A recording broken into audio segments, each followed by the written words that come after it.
people watch it when it's re-uploaded. And then I can do the title and thumbnail. But I'm a busy guy, so I don't have a lot of time for that.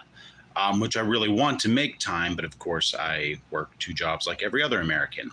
So what I saw today is shocking. I saw this news report, and I'm going to make it the thumbnail so you guys can look at it later, that the FEMA agents who were set to go to North Carolina canceled their visit due to threats. So what they are basically claiming is that these people who are also desperate, full of heat exhaustion and food exhaustion and no power, no water, no gas, no way to make a living, no way to pay bills, who are stuck in Appalachia, are making threats to FEMA agents. Well, that is simply not true. These people are desperate because they just managed to survive a hurricane where the Biden administration only offered them $750. But what are you going to spend that $750 on? Amazon does not go to the middle of nowhere when there are no roads.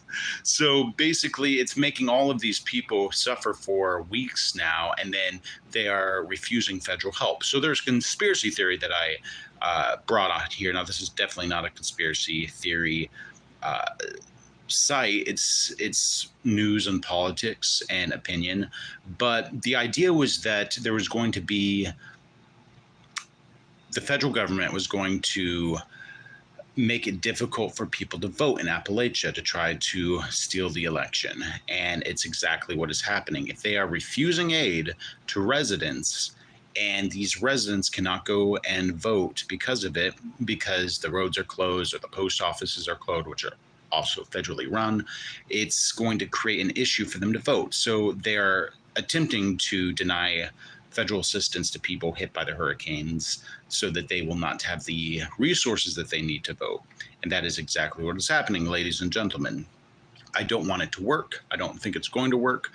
But the fact that Joe Biden said that, hey, how they're talking about overthrowing the government and you don't need AK-47s, you need F-15s, that was a direct threat to the American citizens. I was on the radio, listening to the radio when it happened, and I commented on it on one of my local radio shows.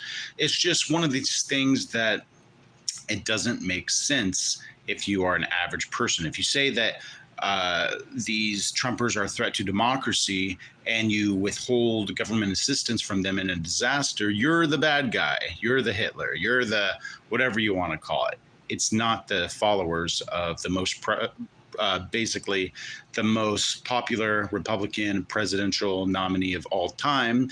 And he won more votes than any Republican president in history. So they know that they can rig this thing, and they did it in 2020. They're going to try to do it again, but it's not going to happen because we're not going to let them.